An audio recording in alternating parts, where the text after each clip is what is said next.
Well, ladies and gentlemen, welcome to Arm Wrestling Tonight. This is Hollywood Matt Connelly with the double biceps. It is in the contract and legal requirement every single time we appear on camera. We are appearing on camera right this minute. The man to my left, to your right, depending on what side of the screen you are looking at, it is the co-host, the co-founder, the co-breather of air, the co-wearer of clothes in this very room. It is none other than the master of disaster, the king of sting, the count of Monte Cristo. It is Thunderlips, the ultimate male. It is the Siberian bull. It is your friend and mine. It is the winner of the Dave Stockbridge of the Year award, the illustrious award held by the illustrious man with the illustrious beard. It is none other than Dave Stockbridge. No, all of that is true. Hollywood Matt Connelly, it's wonderful to be back here on Arm Wrestling Tonight with you. And of course, tonight we have ourselves a very, very special guest. He is the AWE heavyweight champion on the left arm, looking to add 2 more belts to his name this June 22nd. Here in Adelaide, he will be performing in front of 1,000 raving combat sports fans here in Adelaide at the Hello Turf. The man on screen, ladies and gentlemen, is Brett Coutts. Brett, thank you so much for joining us. Thank you. Brett, 2 more belts, so that's 2 over the shoulders, 1 around the waist. Is that how you're seeing it? Definitely. Yeah. You'd be perfectly balanced then, because you were saying you felt a little bit off kilter at the moment because you've only got 1. Yeah. But if you get the 2, then you'd be perfect. But then the supporting structure around the waist as well. Yeah, it would be very nice. We would be able to look at you, be too blinding, be like, no. Now, never in the history of AWE have we had somebody compete for 2 belts on the one night. A huge undertaking. Now, for those people that are about to jump in the comments or might be watching right now and think, how is he going to do it? How is Brett Coutts going to do it? One, we don't really know. We don't really know how he's going to do it. It is an extraordinary feat to be performing against 2 of Oceania's top arm wrestling athletes in Mateo Rungi, the Beast-Headed Morris, and Lachlan Adair. So we don't really know how you're going to do it, but there will be a 1.5 hour gap between these 2 epic matchups, at which time there is some time to recover. But Brett, when you're performing against men like this, I mean, 1.5 hours just doesn't seem like a lot of time. Yeah. It's a different arm. I've been doing a lot of volume. I'll recover quickly. It'll be fine. Wow. Okay. I was giving it like a little bit of room there for an excuse. If you did happen to have one, like, oh yeah, you're right, gone. Dave. Yeah, I don't know, but no excuses coming into this. Very confident. I've been privy to some of the back chat, some of the conversations between the athletes, and of all of the athletes that of all 3 of you, you do very much seem the most confident in your ability to take this out. Now, you're the current AWE left-hand title holder. You've been, well, it's fair to say you're ranked squarely number 2 the last 2 occasions on right hand. And here you are performing this superhuman epic performance here, where you've got 2 massive matchups. How do you prepare for a night like that? I've been doing a lot of volume, a lot of short breaks, a lot of volume, prepping for those 1-minute breaks, 3 or 4 rounds, whatever it needs to be. I feel like I'm ready. I've done a lot of work. Mateo Rungi has jumped in the comments here. He says he cannot wait. And the big man was exuding quite confidence himself last night. He was. He's not the most boastful, but he's also said words that, very similar to yourself, just off camera, that this has been maybe the best preparation he's ever had for a matchup. Brett, you were mentioning very much the same thing. This feels like your best prep. You feel like you're in your best form ever. You're destroying everybody on the training table, and no aches, no pains coming into this. Very, very well prepared. What's been different about this preparation compared to previous events? It just flowed on straight from Rickard into the next prep. I had a couple of weeks with a bit of soreness I had to deal with.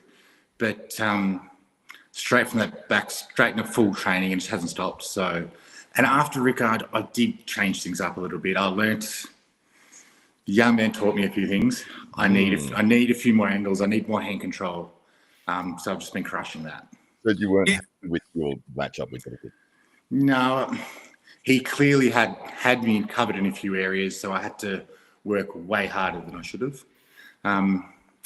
So I've just been working on those, fixing everything I can. It was an absolute war between you two, and it was. The result was one-sided, but the match was just an absolute war every single round. One of the things we were talking about last night was your endurance factor, and that you were deliberately making Rickard come to the table faster than he probably wanted to, even though you were in sort of I was in pain. fatigue as well. Yeah, but I didn't want him to recover. That was a hard match. Simply because I couldn't control the hand, so I couldn't access. He had me in the hand, so slowed me right down. Yeah, what an absolute war that was. And it was the press really that got you through every round, because it seemed like both of you kind of extended to this point until you were able to come up and get on top of it with the press. Yeah, I didn't feel like I was ever really on the losing side except at the start. And then, I had no other option. It was desperation. Well, it came through for you, absolutely. Yeah. And we were seeing that the tactics of the match play out. And, your 17 years. So is it 17 years you've been in the sport now? Yeah, give or take. Yeah, of experience coming into play there. And, recognizing those moments as to when you can come up and attack it was masterful to see. Masterful or desperation? It was wait until I had a gap, an opening, and then go for it. I'm not sure it was planned timing. It was wait until there was enough gas and then go for it. Fantastic. Well, we talked about that maybe being a potential factor against with your matchup with Mata Warengi. Obviously, the man, telling us he's coming in 175 kilos, which is insane. It's 10 kilos heavier than we've ever heard him being. That sort of level of size and power, it does come at a cost of cardio, though, doesn't it? Yeah, and benching 250, in a prep. I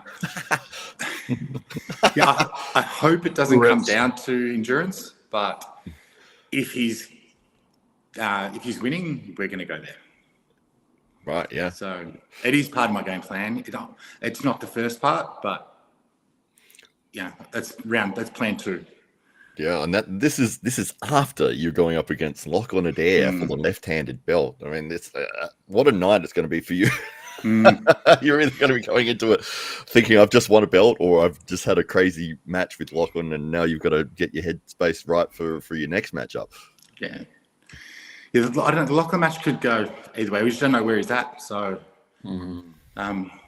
if he's where he was last time we gripped up, it's not a good day for him. If he's improved, we'll see what happens. That was a while back. Do you stylistically distinguish between your right and the left? Are there nuances between the two arms, or do you feel like you pull pretty similarly both sides? Similar. They've both got things they do better. My left presses better. My right maybe pronates a little bit better. But I think the match with Lachlan is going to be a proper arm wrestling match. It's going to be, I hope it goes hook on hook in the beginning and we just see who's stronger. After round 1, and whoever wins in a hook, we'll see who's running. I love that. Yeah, it's so good when guys just agree to start in a hook, and it's like, let's just put the pedal to the metal and see who's got the strength here. Now I'm interested stylistically with your opponents. How do you view Lachlan? I would put you in the category of more of a defensive puller off the line, where you kind of wait and see where your opponent might want to take it, and then you'll work your way back in. So almost like you're willing to give away a little bit on center, hold, and then slowly rope your opponent in and get yourself into that winning position. How do you see your opponents with respect to their styles, and how do you play into that? I don't think I can do that with Lachlan. If he gets too much pronation, I think he'll win.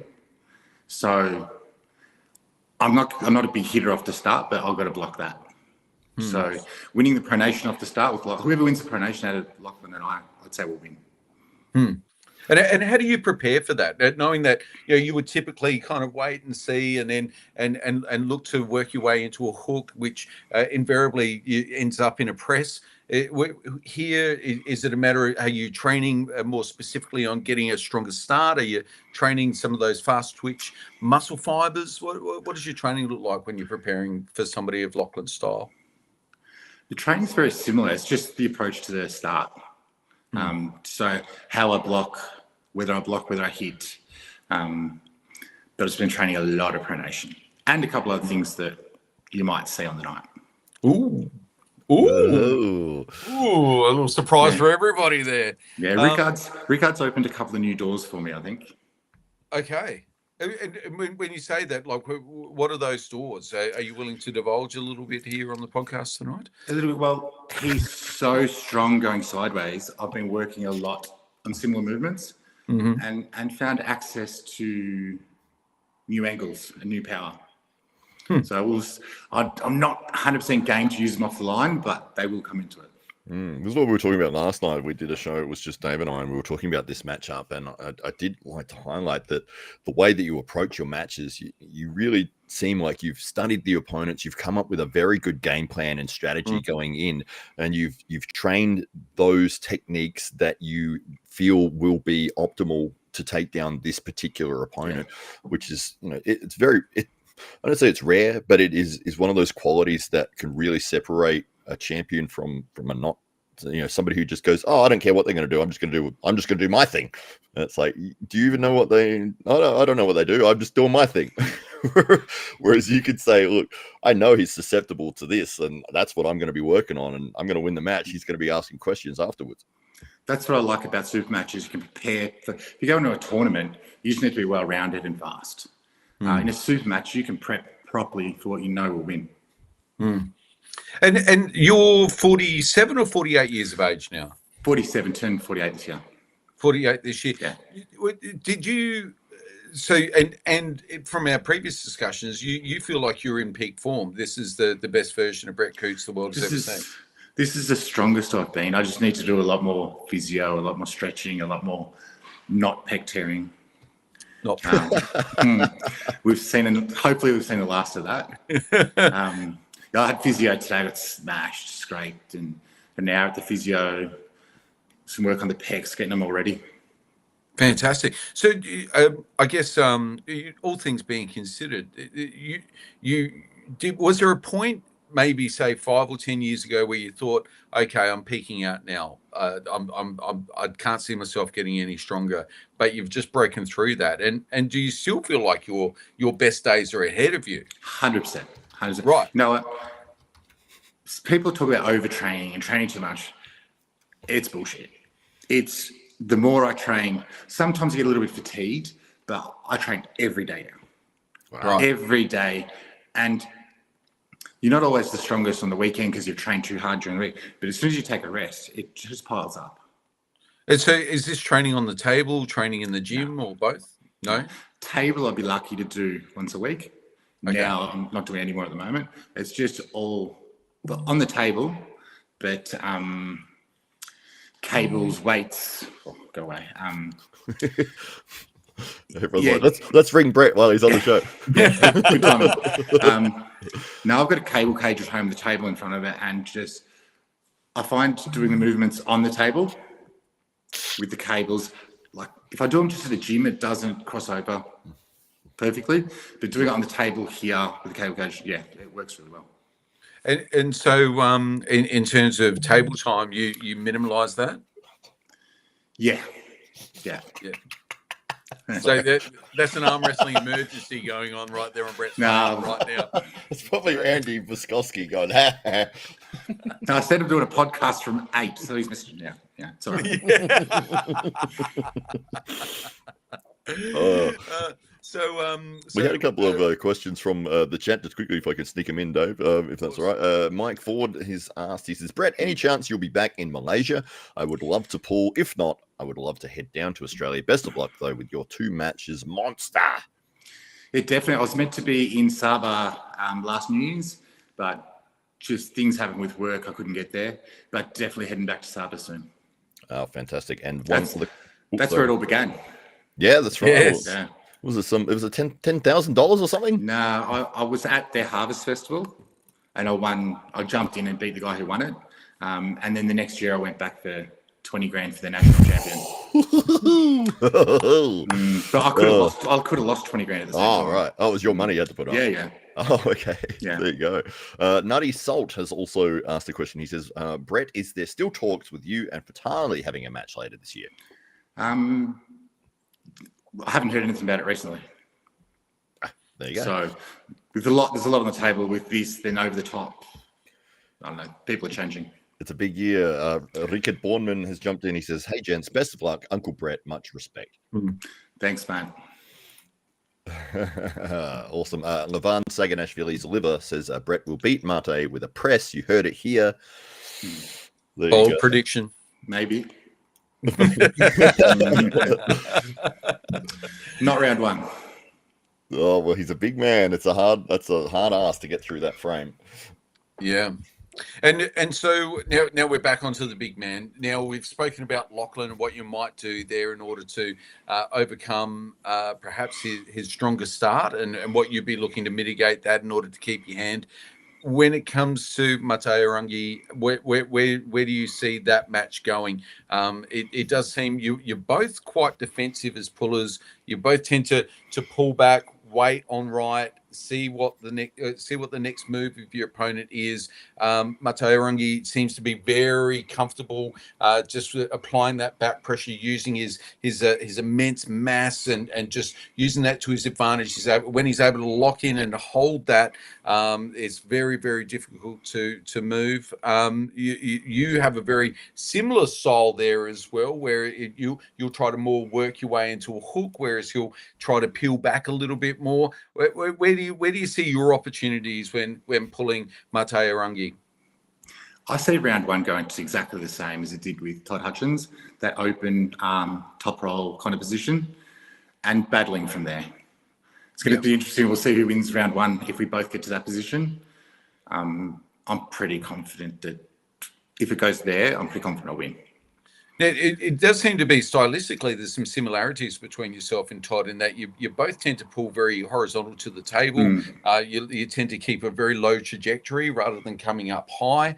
Of course, Mateo Rangi tends to be a natural top roller, likes to peel backwards and use his weight to his advantage there. And if he can hold his wrist closer to his shoulder, he's got every chance. And you can see here he did a little and seemingly put himself into a stronger position. But much like Todd, you'll tend to work increasingly lower and lower to the table, and as we see there, that's the shape that seemingly proves to be a pathway. Is that how you see yourself shaping up on this one? Yeah, well, Matt's one of those guys where I am blocking, I am defensive. I've just got if I get stuck under his top roll, he'll flash spin me. Yeah. So I'm just avoiding that. And I think if the match stops, I'm in it. Mm-hmm. And what have you spent a lot of time watching back through these older matches to see where there might be some chinks in the armor? I watch all Matt's matches, so yeah, I don't need to look back through too many. And so if we were watching you on the training on the training cables at home there, are there different movements that you're applying left or right? Or are you pretty much fundamentally doing the same things either side? Are you training asymmetrically? No, I do exactly the same movements both ends. Just one moves better in one move, the other moves better the other way. Right. Gotcha. This match, I know that this match, I love watching this. This is just an absolute incredible. And for anyone who thinks that they're out of it, that they're about to lose, and that there's no hope, and there's no way out of the position you're in. If you have a look at the way Brett gets out of these spots, I don't quit. Yeah, absolutely. Where is it? We're gonna find this one round where you've pretty much lost everything. Your wrist is completely flopped back, and you're about this far away from getting pinned, and you still won the round. I don't know if it's this one. Let's have a look. So you've thrown sideways hard to get it back to the center. He's rolling through your hand with his low hand top roll, but you've cupped it back. You lost your hand again. He's on top of you there. Look at this, how close that was. And you've gone, nah, screw this. I'm not quitting. I'm going to get my shoulder behind it no matter what. Wow. What a match. How soul destroying for your opponent when in that position you're able to come back. Yeah. It really is. I mean, you just genuinely do not give up, do you, Brett? No, I won't. I just won't. I'll battle until I lose. I'll keep battling, but I still consider that half a loss because I still lost my hand. You know, I'm still battling back from a position I shouldn't be in. I mean, it's hard to keep your hand against Bowen, but. It's hard, and in part because I mean it's not so obvious here on screen, but Bowen's like 6'5", 6'6". He's a mega tall young man, and he when you've got levers like that, you've got that potential to come really right over the top of your opponent's hand, and so that's just something very, very difficult to deal with. Yeah, but he's only going to get a little bit stronger, and if I let that happen, he'll win. So. Yeah, but still, I mean, just that match. I love to watch this back. It's just so exciting. You know, you think that of all comebacks, that there's no way anyone can get out of that spot. You showed that you did it not only once, but you did it multiple times throughout the match. Incredible job. Yeah, and then would someone get you one question? It's Timu. Timu won't stop messaging me now. You buy one thing and that's it. They get you with those 70-cent specials. Yeah. So this is the matchup here with Rickard. So you can see you're waiting at the table here. This is about halfway into the match, and you're putting this pressure on Rickard to come back because you don't want him to recover. You wanted to keep that pressure on.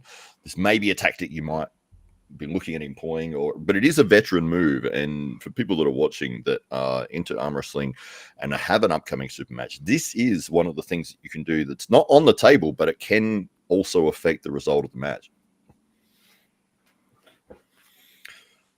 Yeah, and was this something that you'd given a lot of thought to coming into this matchup? I mean, ordinarily it's the older opponent, the one that's carrying the more muscle mass. That would be the one that's seeking that little bit more rest time. But in this case, it was the younger opponent that was doing absolutely everything he could in order to not engage. It was Rickard's a formidable young man, and I believe he's now weighing close to 130 kilograms. Yeah, I saw that. Yeah, I mean, he's a phenomenal athlete, but in terms of sheer mass on a structure, there are a few individuals, full stop, that would carry the same that muscle mass on the skeletal system as you do. But you were the one that was really pushing the pace of this match. Was that a strategy coming into it, or did you pick a weak point in Rickard at some point that you just felt, okay, this is a button I can press. I'm gonna force the pace of this one and see if he can keep up. I could see he was burnt, so I was trying to take every advantage that I could. But I do a lot of training with 1 minute breaks, purposely for super matches. You've got 1 minute break, let's go again. Yeah. So especially for now, everything's been like 10 sets, 1 minute breaks. Let's go. Wow. Okay. So you're training specific for the time as well. And of course, in AWE, we do hear some athletes really training in the setup. And I believe Mario Tembakis and Lachlan Carpenter spend a lot of time in that position so that they're not fatigued when setting up in those formats that do permit that. But in AWE, you don't really have to prepare for that because, there's not so much mucking around. It really is that the rounds and the pace of the match that is something you've got to better prepare for. Yeah, so my hand was gone straight away, but the rest of me was fine. So, it's such a critical element, isn't it? The hand when it's like everything else can move, but your hand's just staying there, and it's like this sort of thing. Your hand stays where it is, and that's why it's so important to be able to get that positioning. But you can see here, both of you really fighting it out in the center with a lot of back pressure, and it was that press that made the difference. Yeah. Yeah. So first to four, how do you see the scoreline between yourself and both of your opponents come the 22nd of June? So we're doing first to four both round, both. Well, I think we are. I think Yep, cool. that's the AWE rules. We are just waiting on final confirmation for the windows. It might be first to three, but First to four championship match. Come on. I'm fine with that. first to 10. I'm not coming. First to 10, forget it. Yeah, Without- 20. Sorry, you go, bro. Without being too cocky, I can't see me losing around. Wow. No. Wow. To either guy? To either guy. Whoa.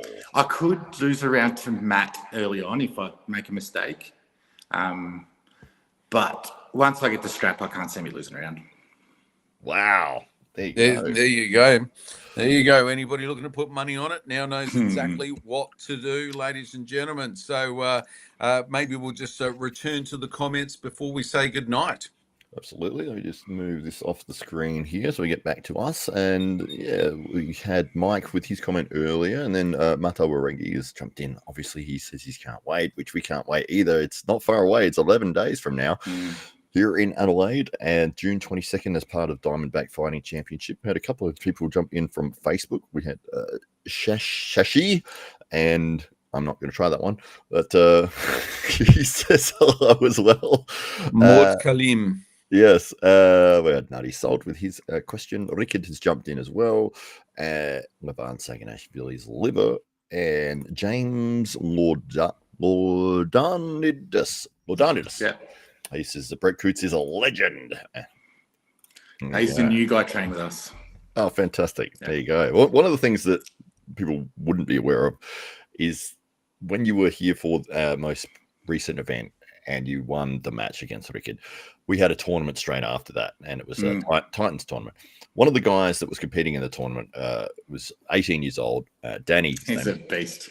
And he is ridiculous, freak strong. And he won the heavyweight division, and this was his very third time ever arm wrestling. But you were coaching him through the tournament, and I thought that was such a great moment to see, and he would have loved that so much. Imagine, because your match had already happened. He'd already seen you win the title. It's the champion, and the champion's now in your corner, giving you advice. He's a good kid. Absolutely. I think it was a very, very good thing that you did. And it was you were excited. I could see you were excited for him. I couldn't believe how strong he was. It's ridiculous. It's a bright future for that young man. And yeah, that's one of the things that I really love about this sport is that just everyone is very, very supportive of each other. And you see that even though we want to compete against each other, we want to beat each other, we want to win, but everyone wants everyone else to improve and get better. And at the same time, which that was a perfect example of that for me. Yeah, it was a wonderful moment, Brett. It talks to not just you as a man, but as a champion as well. And it's just wonderful to have you as part of the AWE family. And we cannot wait for this very, very special event. It will be the very first time that a champion is taken on to other champions of the sport. And this is for the AWE Intercontinental title.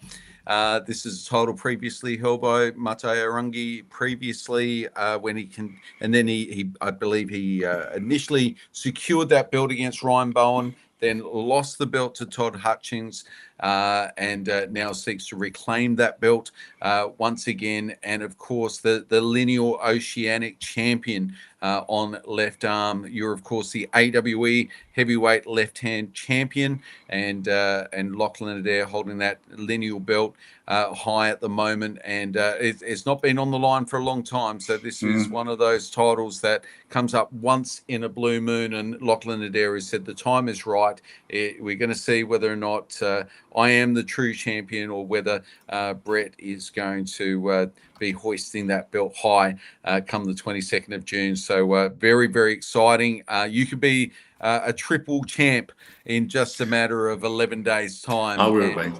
And we can all see it live and in person.